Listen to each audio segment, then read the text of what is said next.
幸福维修中。情就像机械，偶尔需要维修才能持续运转。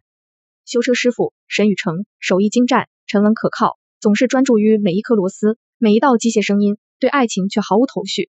育幼院社工林安然温暖细腻，总是耐心照顾每个孩子，却总把自己的幸福搁在一旁。两人因为朋友介绍相识，本以为是场务实相亲，没想到却成了一场慢速修复，从陌生到熟悉，从磨合到相知，爱情如同机械零件，经过时间的打磨与调整，终于开始顺畅运转。婚姻就像修车，懂得维修才能一路平稳。结婚后，他们携手迎来3个孩子，经历生活的柴米油盐与甜蜜瞬间，爱情在一点一滴中沉淀。多年后，他们选择退休，远离城市，投身农田与土地，从修理车辆到修复心灵，开启全新的产地到餐桌生活。这是一部温暖、浪漫又疗愈的故事，关于爱情、家庭、成长，还有那台仍旧停在家门口，象征出新的老旧车子。幸福维修中，请稍后。